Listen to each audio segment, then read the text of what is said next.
I can pretty much guarantee that in the next 48 hours, this video might be gone. And that's because the brand and the person I'm talking about today seem to have a bit of an issue with feedback and have a bit of a reputation behind the scenes of taking legal action for everything. Allegedly, in my opinion. Dr. Barbara Sturm is seen as a skincare genius by some and as the laughing stock of the skincare world by pretty much everyone else.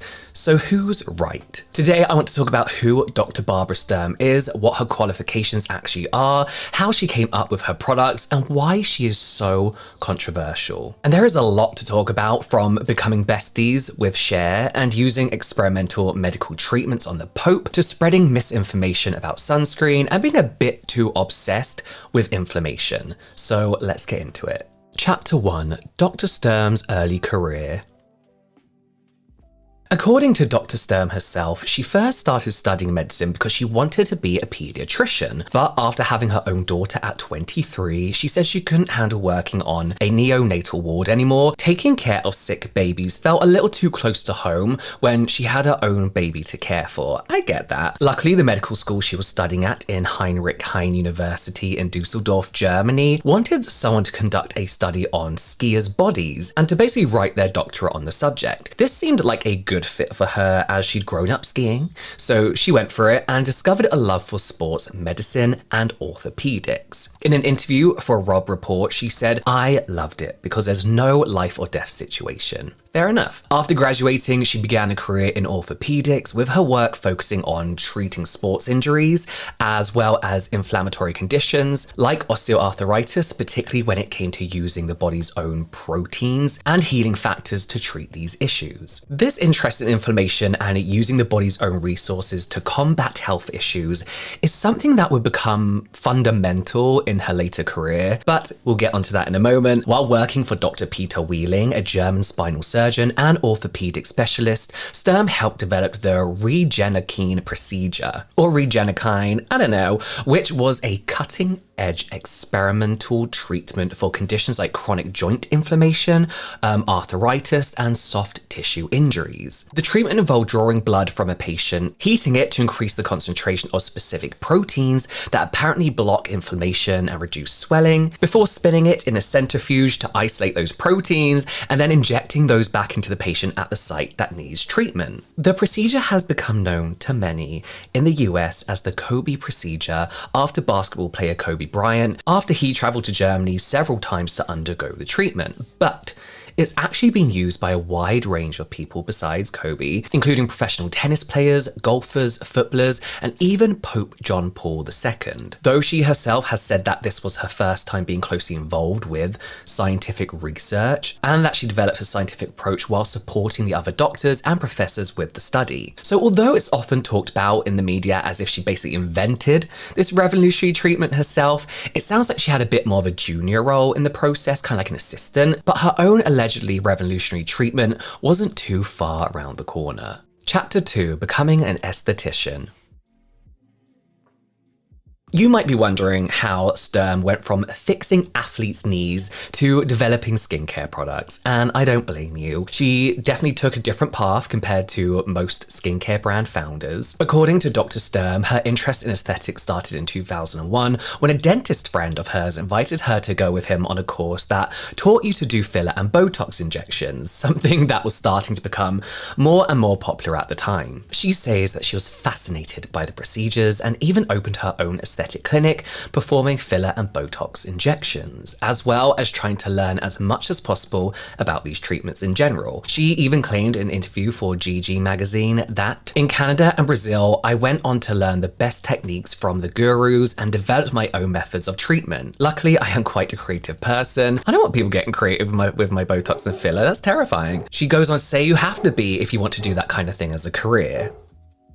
Odd. One of those methods of treatment that she developed is what eventually went on to make her famous. She decided it would be a good idea to adapt aspects of her orthopedic experience, like the idea of using your own blood to heal your body. What she came up with wasn't exactly the same as the Regenikine procedure, but it's pretty similar. The result was a platelet-rich, I'm definitely saying that wrong, plasma injections, or as it's otherwise known and easily pronounced, the vampire facial. Kind of. There does seem to be a lot of confusion around what a vampire facial actually is, what it can do, and that's understandable. The dramatic sounding name and the even more dramatic way it gets talked about and the visuals that we see in the media means a lot of rumors and misinformation have spread about what it can actually do and what actually is. So I'll get one of my favorite dermatologist videos to actually explain it for you. Vampire facials are popular cosmetic procedures that start by drawing blood from your own vein. Your own blood is then spun down in a centrifuge in order to pull off the platelet-rich plasma, which is full of natural growth factors.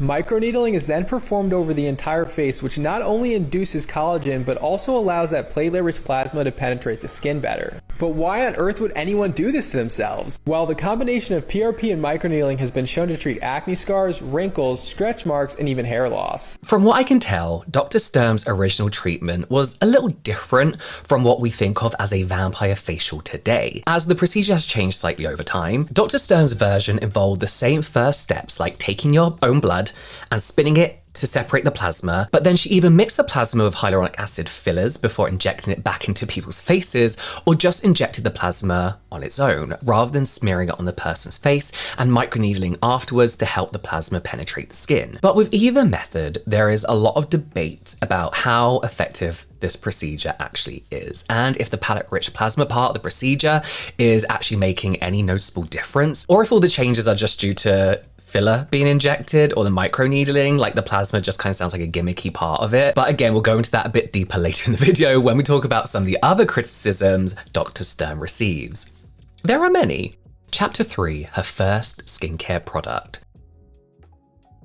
Shortly after experimenting with injecting people's plasma back into their faces, Dr. Sturm decided to try out another idea. Rather than injecting the plasma, she wanted to combine it with more standard skincare ingredients to create something new. And this was her first real step towards creating products, skincare products, rather than treatments. Her reasons for doing so are basically the same as almost every other skincare founder in existence. She says that she suffered from serious skin problems back then, including having dry skin and suffering from blackheads all at the same time. She was apparently going to a cosmetologist every 3 weeks for a clearing facial, and she couldn't find any products on the market that helped her skin. So you guessed it, she decided to create them herself because there was just nothing else that worked. I can guarantee there was already something on the market that worked. This is just every brand skincare founder story ever. Apparently, her grandmother was a pharmacist and knew how to make face creams. So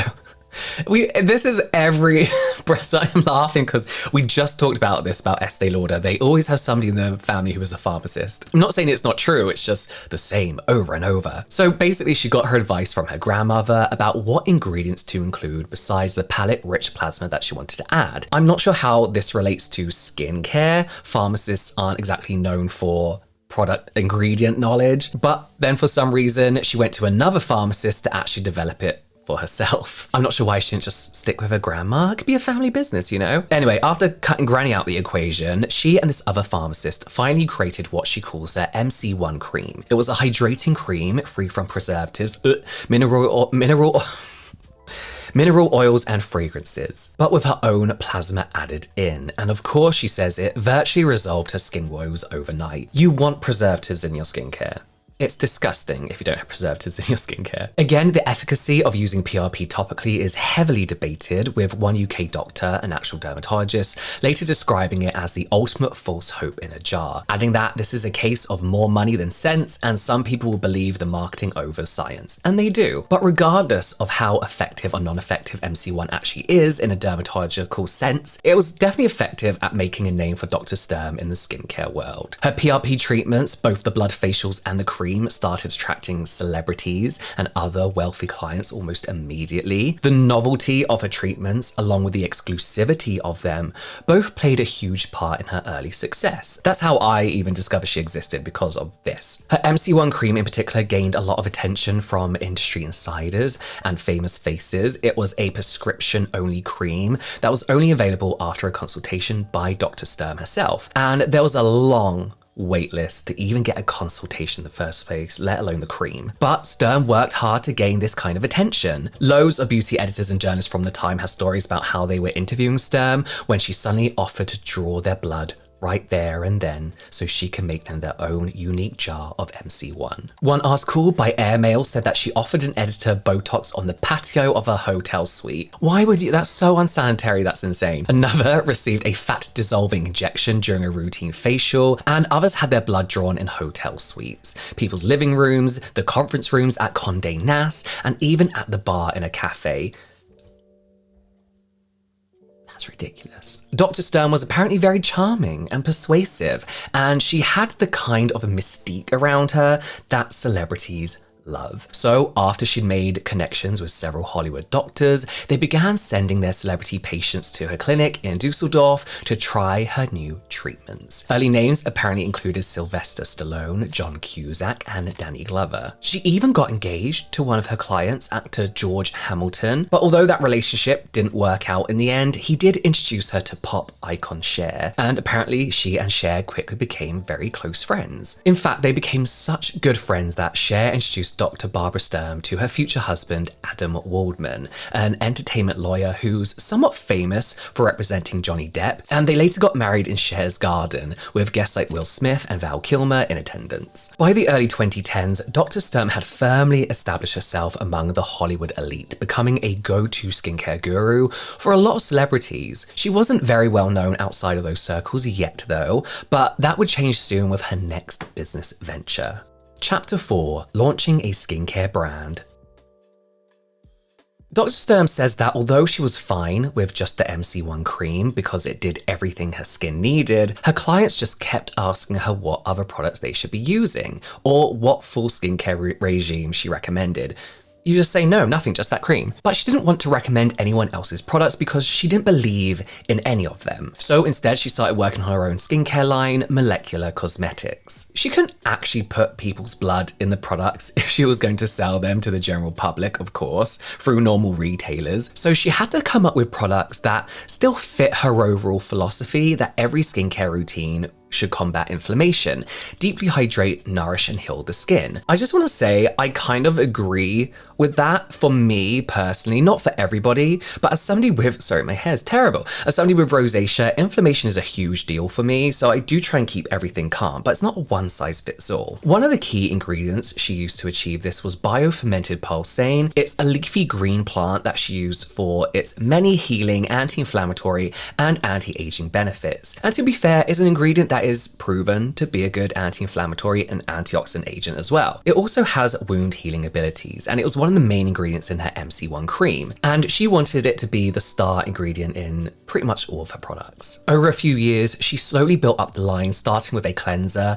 and a hyaluronic acid serum. At first, it was just something she shared with her clients, and at this point, the brand was called Dr. Barbara Sturm Pulsane for Living Skin.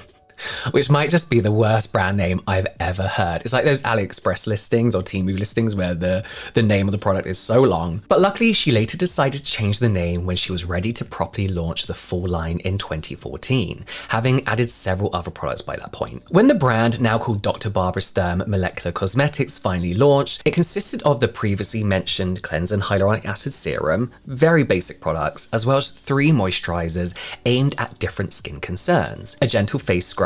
Unfortunately, specifics about the original lineup seem hard to find, so I can't go into too much detail. However, everything was apparently fragrance-free, paraben-free, and silicone-free. The marketing for the brand also leaned very heavily on Sturm's doctor credentials, as well as scientific language like molecular, anti-inflammatory, cellular level, and regenerative. She talked about the formulas being clean and how they draw out inflammation. With that kind of marketing, it's probably not surprising that she quickly drew the attention of Gwyneth Paltrow and her legions of Goopies, the Clean Cult gang. She'd even go on to regularly attend Goop events, like the cult-like In Goop Health Summits, which you can watch this video if you want to know more about it. But like I said earlier, recognition among Hollywood elites wasn't the end of the journey for Dr. Sturm, and this brand was what would transform her from a secret celebrity guru into a name recognized by the majority of the skincare enthusiasts around the world, and not always for a good reason.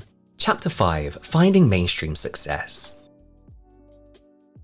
The brand's first big break came when Dr. Sturm managed to convince Net-a-Porter to start selling her products worldwide through their online retail site. David Olson, who ran Net-a-Porter at the time, said Sturm was incredibly impressive and charming in their meeting, to the point that he became yet another beauty leader that she convinced to give her their blood. What is wrong with everyone? He said, and then she took my blood in the office. I was willing to volunteer because I was so awed by her.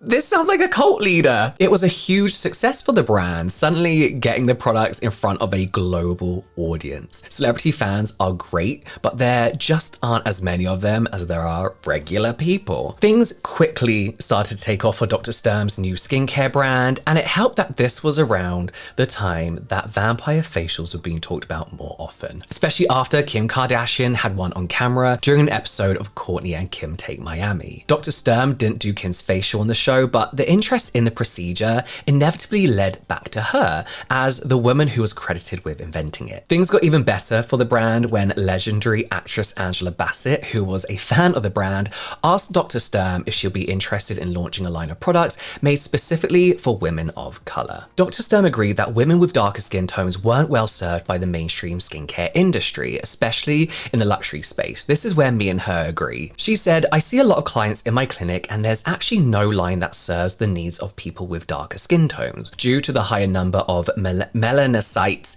their skin is more prone to inflammation as well as increased oil production and pigmentation. The two women apparently worked together on the line over 2 years, with Dr. Sturm studying and researching what ingredients to use and Angela Bassett testing out the formulas to make sure they worked. Eventually, in 2016, Dr. Sturm and Angela Bassett launched Darker Skin Tones by Dr. Barbara Sturm. At first, it was only available in Harrods and online, and it was positioned as a luxury skincare line, specifically addressing melanin-rich skin and hyperpigmentation caused by inflammation. The lineup consisted of 5 products aimed at addressing the concerns I just mentioned, including 2 face creams of varying richness, 2 cleansers, one a foam cleanser and the other an enzyme cleanser, as well as a hyaluronic acid serum. It was priced from $58 for a cleanser to $335 for the serum, the hyaluronic acid serum. Reception on the line was definitely mixed at first. Some questioned if it was a gimmick to make more money and if deeper skin tones really needed its own skincare, but most people agreed it was a positive move to help fill a big hole in the market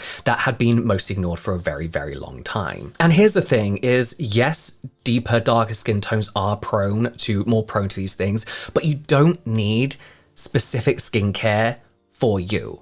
You can use what's already available, you just have to be more careful. I look very pale at the moment, but I'm mixed, so when I break out, and I'm left with a dark spot for the longest time. And to put it very, very simply, the darker your skin gets, the more prone to those dark spots you are. So it is about avoiding inflammation. And yes, the skincare industry is inherently racist. They definitely do not cater for deeper, darker skin tones from every step of the skincare industry, from initial testing right up to advertising. But I don't think launching a super expensive serum and skincare line is filling the hole that people needed. You know, something affordable would be better to make it more accessible. And really the only difference between the 2 hyaluronic acid serums, her regular one and the darker skin tone serum, is they've got something called Lumisol in, which just helps even out skin tone. It's not really worth it. It's not really worth making a whole new product. It ultimately worked out though, and the brand continued to grow. Reports claim that the brand experienced revenue growth of 300% each year between 2016 and 2018, and that the brand brought in over $15 million in sales in 2018. That was without much paid advertising as well, just through word of mouth, social media, and the articles beauty and fashion outlets ran about them. That wasn't the only controversy that the brand has experienced. We'll get onto those into more detail soon, but financially, things just kept getting better and better for the brand from there on. When COVID hit and most skincare brands saw a rise in sales, Dr. Sturm's brand also benefited, apparently quadrupling their sales in 2020 compared to the previous year. They used the profits from those years to invest in new product ranges, launching a microbiotic skincare range in 2022 that was aimed at Gen Z consumers. They claimed that the microbiotic formulas would help prevent hormonal breakouts. The line included a cleansing balm, anti-blemish serum, face cream, and a pimple treatment, and although the products definitely weren't cheap, they were more affordable than their usual prices, coming in at between $35 to $100. Shortly after that, they became the first skincare brand to launch on Amazon's luxury stores. The move allowed the brand to reach a much wider audience, making it available on Amazon in the US, the UK, Germany, France, Italy, and Spain. These moves paid off for Dr. Sturm, and the brand continued to grow at a steady rate. By 2023, that had grown to an estimated $150 million in annual revenue, 10 times what they made just 5 years earlier. Dr. Sturm's success in the skincare world had well and truly gotten people's attention by then, so much so that Oprah Winfrey decided to invest in the company, having used the brand's products for years. It seems pretty fitting that Oprah would be their investor though, given that, as you can probably tell by now, Dr. Sturm, perhaps more than any other brand at the moment, is adored by celebrities everywhere. It's exactly this popularity with celebrities, combined with the brand successfully connecting with a decent percentage of the general public, which led to a major buyout less than 1 year after Oprah invested in the company. In January of 2024, Spanish conglomerate Puig, who also own Charlotte Tilbury, Ray-Ban, and Carolina Herrera, acquired a majority stake in Dr. Barbara Sturm Molecular Cosmetics, with the brand reportedly being valued at around $400 million. Dr. Sturm retained a minority stake in the company, stepping down as CEO, but staying on as Chief Product Development Officer and Brand Ambassador. She continues to be very heavily involved with the brand that she created. According to the brand website today, Dr. Sturm has 7 spas and boutiques worldwide, including London, New York, Miami, Dallas, and LA. Their products are also available in retailers like Nordstrom, Sephora, Selfridges, Violet Grey, and on Goop's website. That's a huge I need a red flag. That is a huge red flag to me. And of course on Net-a-Porter, where they've been since the very start. And the brand now sells over 80 different individual products, including the signature hyaluronic acid serum, anti-aging creams, and glow drops, as well as shampoos, branded joggers, beach towels, and even probiotic V drops, which claim to maintain the health of the female intimate area, as well as providing a plumping effect in the labia region. Very Goop, very Gwyneth Paltrow. It's an interesting and quite large selection of products, considering Dr. Sturm has already talked about taking a minimalist approach to skincare, told people to reject trends and gimmicky ingredients or products, and said things like, don't use your skin as a playground for marketing.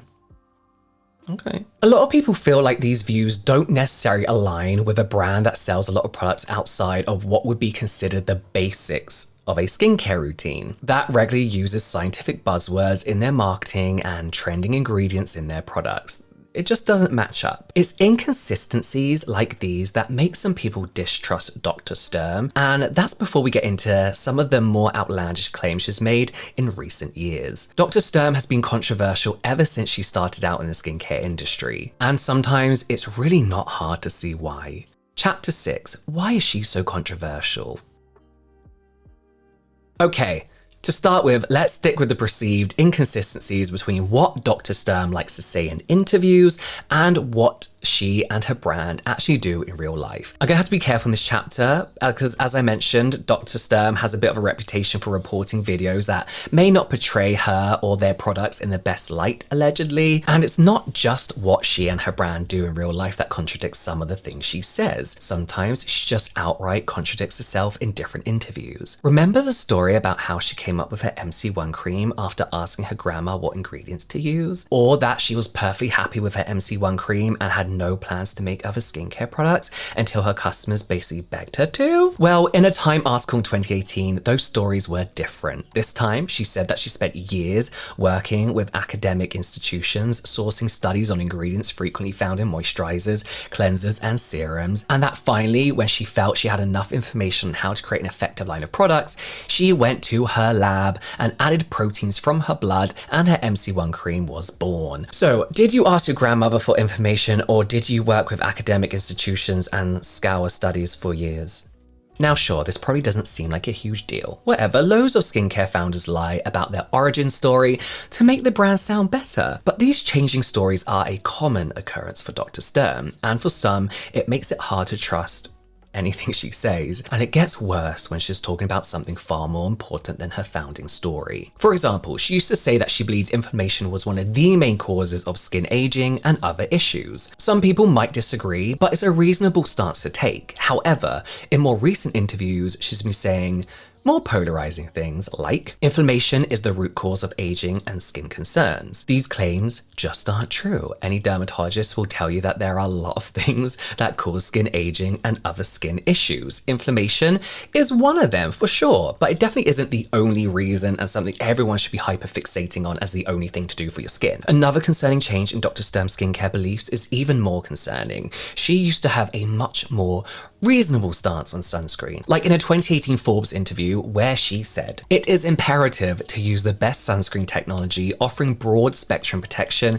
against UVA and UVB rays," adding that exposure to ultraviolet rays, both UVA and B, has been shown to contribute to skin cancer and premature aging. But if you've seen her recent interviews with the Wall Street Journal, then you'll know she's changed her position on that as well. In the interview, she heavily implied that going in the sun without sunscreen somehow makes your skin stronger, which is just not true, and that you only need sunscreen if you're skiing or at the top of a mountain, which also isn't true. Those kind of statements are things that some people find it hard to believe an actual doctor would say.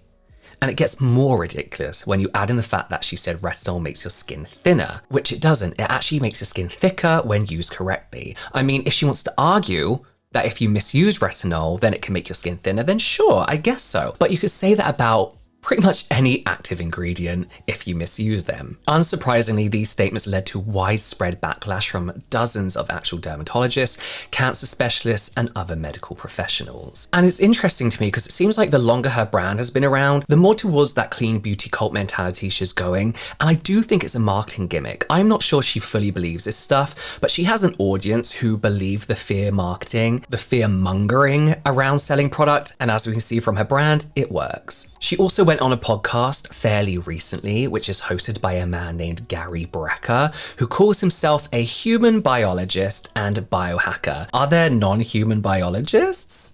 Oh no, sorry, I know what it means. While spreading medical misinformation on a regular basis, such as saying fluoride is a neurotoxin causing IQ loss, thyroid dysfunction, and weakened bone density, which is not true. I'm sure you'll be shocked to hear that Gary has no medical training whatsoever. Dr. Sturm seems to be friends with this man, which is worrying, and has been on his podcast before by the sounds of it. She seems to agree with a lot of the misinformation that is common in the biohacking and clean beauty wellness spaces online. Like I said though, I feel like she's pandering to this. On this specific podcast, she doubles down on her sunscreen claims, saying that dermatologists tell her to use sunscreen 24/7 because dermatologists are damaging your skin barrier. So you need sunscreen because your skin isn't strong. What? I had to try and make sense of that because I'm like, what are you talking about? As well as saying that someone who has really healthy skin shouldn't just use sunscreen 24/7, especially when you live in London. It's different when you go on the mountain, close to the sun, or in the desert, or to the Mediterranean in summer. Well, sorry, Barbara, but according to actual skincare experts, you don't have to be on a mountain or in the desert to damage your skin, to get sunburn, or to get skin cancer. And would you know it, she also manages to get in a plug for her supplements that she says give you internal sun protection. Who would have thought? How convenient. These latest incidents, along with some of her other health and wellness claims, have led to some to start questioning her medical credentials. And I'm not saying I agree, but I get it. And if you remember that Airmail article I mentioned earlier, the journalist who wrote that Dr. Sturm's lawyers confirmed to him that she received her Doctor of Medicine certification in Germany in 1999, but that he wasn't able to verify any of the specifications of her medical training in Germany through the university she went to, or through her former medical colleagues.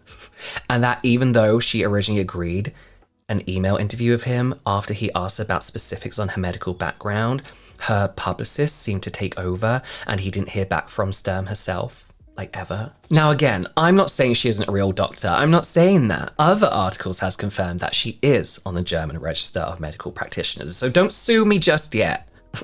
Barbs. So she must be a doctor. She must be. But I can understand why some people would question it, given some of the things that she said. You know, just because you're a doctor, it doesn't mean you're a good one. There's always the worst person in the class, right? There's always that person that you're like, how the fuck did they get through? How the fuck did they graduate? That does lead us to another issue that some people have a problem with, and that's that they feel the brand's name and the way it's marketed is intentionally designed to mislead consumers into assuming Dr. Sturm is a licensed dermatologist, which we know isn't the case. I'm not sure it was necessarily on purpose. I mean, she is a doctor, probably, and she's pretty open about the fact that she started out as an orthopedic or orthopedist. No, orthopedist. That sounds illegal, doesn't it? But I can see why some people who just see the brand on the shelves or online and aren't reading articles or watching videos about her might assume that this is a dermatologist brand, especially seeing as she claims to be a leading aesthetics doctor on her social media. Another major issue a lot of people have with Dr. Sturm is all the clean beauty messaging she promotes, which I touched on earlier. For example, she said in an interview with The Standard, avoid inflammatory ingredients in skincare, fragrance, mineral oils, retinol, retin A, glycolic acid, etc.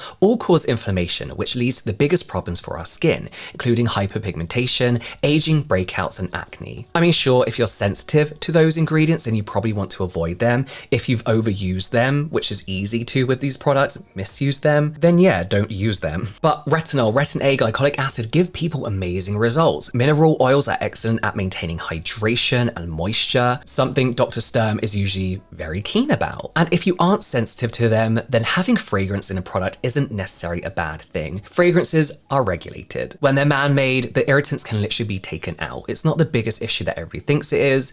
But what was it, like 2016 again? Everyone was obsessed with it back then. But Dr. Sturm loves to push this fear-mongering about ingredients that she doesn't think are clean or pure. In another interview for Forbes, when asked about developing her doctor brand, she said, "I believed in pure and clean ingredients of the highest quality only, whose ingredients have been widely clinically studied." Well, if that's the case, then why are you selling PRP treatments?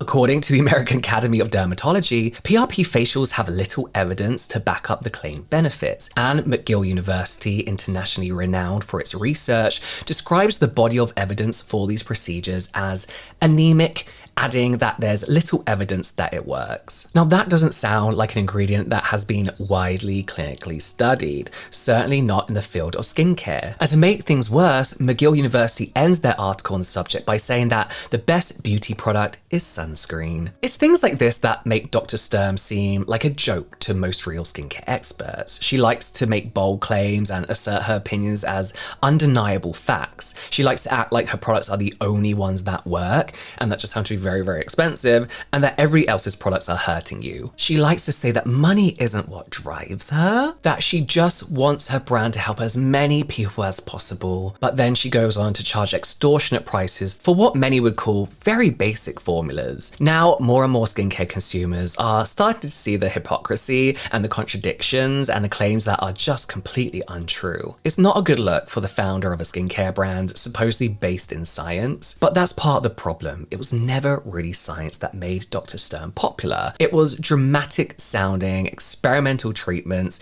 mixed with clever marketing and celebrity backing that made the brand what it is today. It was money, power, and a charming brand founder that built a cult-like following among the elites of society. And really, there's so much more we could go into about this brand. What do you think about Dr. Sturm? Do you think she's a skincare genius here to save the industry? Or do you think she's just another grifter trying to trick you into paying for products that aren't worth anywhere near what she's charging? I think that one.